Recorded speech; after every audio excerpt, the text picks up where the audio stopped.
ಶ್ರೀ ಕೃಷ್ಣಾರ್ಪಣಮಸ್ತು ವತಿಯಿಂದ ಎಲ್ಲ ವೀಕ್ಷಕರಿಗೂ 12ನೆಯ ಸಂಚಿಕೆಗೆ ಸ್ವಾಗತ. ನಂದ ಮಹಾರಾಜ ಹಾಗೂ ಯಶೋಧ ಮಾತೆಯು ಗರ್ಗ ಮುನಿಯನ್ನು ಕರೆಸಿ ಕೃಷ್ಣ ಬಲರಾಮರಿಗೆ ಗೋಶಾಲೆಯಲ್ಲಿ ನಾಮಕರಣ ಮಾಡಿಸುತ್ತಾರೆ. ಹಾಗೆಯೇ ಗರ್ಗ ಮುನಿಯು ನಂದ ಮಹಾರಾಜನಿಗೆ ಮಾತ್ರ ಹೀಗೆ ತಿಳಿಸುತ್ತಾರೆ. ಕೃಷ್ಣನು ದೇವಕಿ ವಸುದೇವನ ಮಗ. ನಿನ್ನ ಮಗಳು ಯೋಗಮಾಯೆ ಕಂಸನ ಕೈಗೆ ಸಿಕ್ಕಿ ದುರ್ಗಾದೇವಿಯಾಗಿ ಮಾಯವಾದಳು. ಈಗ ಇಲ್ಲಿರುವ ಕೃಷ್ಣ ಬಲರಾಮರನ್ನ ಕ್ಷೇಮವಾಗಿ ನೋಡಿಕೊಳ್ಳುವಂತೆ ಸಲಹೆ ನೀಡಿದರು.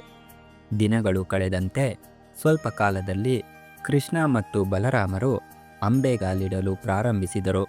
ಹಾಗೆಯೇ ನಡೆಯಲು ಪ್ರಾರಂಭಿಸಿದಾಗ ಅದೇ ವಯಸ್ಸಿನ ಇತರ ಹುಡುಗರ ಜೊತೆ ಸೇರಿ ಮಾಡುತ್ತಿದ್ದ ತುಂಟತನಕ್ಕೆ ಕೃಷ್ಣನ ಮೇಲೆ ದೂರು ನೀಡಲು ತಾಯಿ ಯಶೋದೆಯ ಬಳಿ ಗೋಪಿಕೆಯರು ಬರುತ್ತಾರೆ.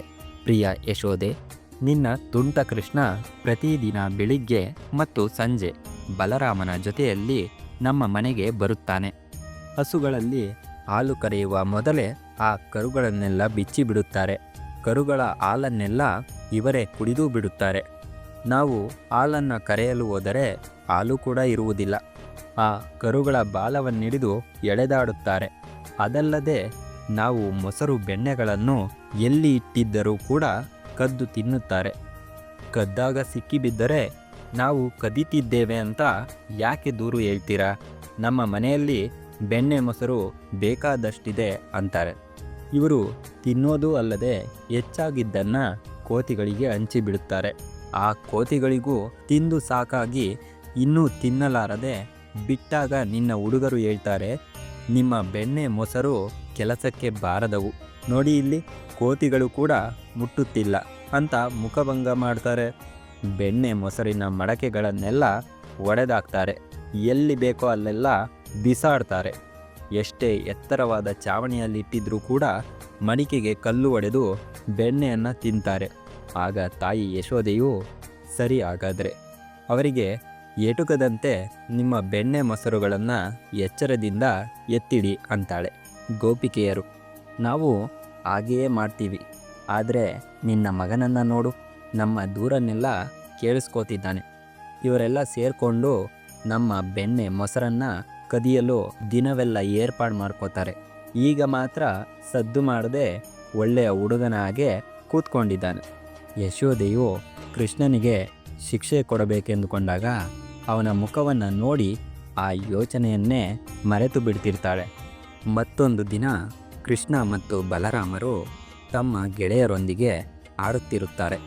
ಕೃಷ್ಣನು ಮಣ್ಣನ್ನು ತಿಂದ ಎಂದು ಬಲರಾಮ ಹಾಗೂ ಎಲ್ಲ ಹುಡುಗರು ತಾಯಿ ಯಶೋದೆಗೆ ಹೇಳುತ್ತಾರೆ. ಇದನ್ನೆಲ್ಲ ಕೇಳಿ ಯಶೋದೆಯು ಕೃಷ್ಣನ ಕೈಯನ್ನು ಹಿಡಿದುಕೊಂಡು, ಮುದ್ದು ಕೃಷ್ಣ, ಯಾರೂ ಇಲ್ಲದ ಸ್ಥಳದಲ್ಲಿ ಮಣ್ಣನ್ನೇಕೆ ತಿಂದೆ? ನೋಡು, ಬಲರಾಮನು ನಿನ್ನ ಎಲ್ಲ ಸ್ನೇಹಿತರು ನಿನ್ನ ಮೇಲೆ ದೂರು ಹೇಳ್ತಿದ್ದಾರೆ. ಪ್ರೀತಿಯ ಅಮ್ಮ, ನನ್ನ ಅಣ್ಣ ಬಲರಾಮನು ಸೇರಿ ಈ ಎಲ್ಲ ಹುಡುಗರು ನನ್ನ ಮೇಲೆ ಸುಳ್ಳು ಹೇಳ್ತಿದ್ದಾರೆ. ನಾನು ಮಣ್ಣನ್ನು ತಿಂದೇ ಇಲ್ಲ. ಬಲರಾಮನು ಇವತ್ತು ನನ್ನ ಜೊತೆಗೆ ಹಾಡುವಾಗ ಸಿಟ್ಟು ಮಾಡಿಕೊಂಡಿದ್ದ, ಆದ್ದರಿಂದ ನನ್ನ ಮೇಲೆ ದೂರು ಹೇಳ್ತಿದ್ದಾನೆ. ಅಮ್ಮ, ನೀನು ನನ್ನ ಮೇಲೆ ಸಿಟ್ಟು ಮಾಡಿಕೊಂಡು ನನಗೆ ಶಿಕ್ಷೆ ಕೊಡಬೇಕು ಅಂತ ಅವರೆಲ್ಲ ಇವತ್ತು ಒಟ್ಟಾಗಿದ್ದಾರೆ. ಅವರೆಲ್ಲ ಹೇಳ್ತಿರೋದು ನಿಜ ಅನ್ನೋದಾದರೆ ನೀನು ನನ್ನ ಬಾಯಿಯೊಳಗೆ ನೋಡಬಹುದು. ನಾನು ಮಣ್ಣನ್ನು ತಿಂದಿದ್ದೀನೋ ಇಲ್ಲವೋ ನಿನಗೆ ಗೊತ್ತಾಗುತ್ತೆ ಅಂತ ಹೇಳ್ತಾನೆ. ತಾಯಿ ಯಶೋಧ ಮಾತೆಯು ಕೃಷ್ಣನಿಗೆ ತನ್ನ ಬಾಯಿಯನ್ನು ತೋರಿಸುವಂತೆ ಹೇಳುತ್ತಾಳೆ. ಅವನು ಕೂಡ ಸಾಮಾನ್ಯ ಹುಡುಗನಂತೆ ಬಾಯಿಯನ್ನು ತೆಗೆಯುತ್ತಾನೆ. ಆ ಬಾಯಿಯ ಒಳಗೆ ತಾಯಿ ಯಶೋದೆಯು ಸೃಷ್ಟಿಯ ಅತ್ಯಂತ ಹೆಚ್ಚಿನ ಸಂಪತ್ತನ್ನು, ಎಲ್ಲ ದಿಕ್ಕುಗಳ ಆಕಾಶವನ್ನು, ಪರ್ವತಗಳು, ದ್ವೀಪಗಳು, ಸಮುದ್ರಗಳು, ಗ್ರಹಗಳು, ವಾಯು, ಅಗ್ನಿ, ಚಂದ್ರ ಮತ್ತು ನಕ್ಷತ್ರಗಳು, ಜೀವಿಗಳು, ಅನಂತಕಾಲ, ಹೀಗೆ ಎಲ್ಲವನ್ನೂ ನೋಡಿದಳು. ಹಾಗೆಯೇ ತಾನು ಕೃಷ್ಣನನ್ನು ತೊಡೆಯ ಮೇಲೆ ಮಲಗಿಸಿಕೊಂಡು ಎದೆಯ ಹಾಲನ್ನು ಕುಡಿಸುತ್ತಿರುವುದನ್ನು ಕೂಡ ಅವನ ಬಾಯಿಯಲ್ಲಿ ನೋಡಿದಳು. ಆಕೆಗೆ ತಿಳಿಯದೆ ತನ್ನ ಮನಸ್ಸಿನಲ್ಲಿ ಭಕ್ತಿ ಗೌರವಗಳು ತುಂಬಿತು. ಇದೆಲ್ಲ ಕನಸೋ ಅಥವಾ ಅಸಾಧಾರಣವಾದುದೇನನ್ನೋ ವಾಸ್ತವವಾಗಿ ಕಾಣುತ್ತಿದ್ದೇನೆಂದು ಸಂದೇಹಪಟ್ಟುಕೊಳ್ಳುತ್ತಾಳೆ. ಈ ಎಲ್ಲ ಅದ್ಭುತ ಸಂಗತಿಗಳನ್ನು ನೋಡಿ ತನಗೆ ಬುದ್ಧಿ ಕೆಟ್ಟಿದೆ ಅಂದುಕೊಳ್ಳುತ್ತಾಳೆ.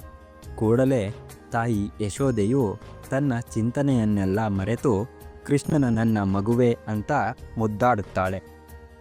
ಇವತ್ತಿನ ಸಂಚಿಕೆಯನ್ನು ಆಸ್ವಾದಿಸಿದ ಸರ್ವರಿಗೂ ಶುಭವಾಗಲೆಂದು ಶ್ರೀ ಕೃಷ್ಣಾರ್ಪಣಮಸ್ತು ವತಿಯಿಂದ ಪ್ರಾರ್ಥಿಸುತ್ತಾ ಮುಂದಿನ ಸಂಚಿಕೆಯಲ್ಲಿ ಭೇಟಿಯಾಗೋಣ. ನಮಸ್ಕಾರ.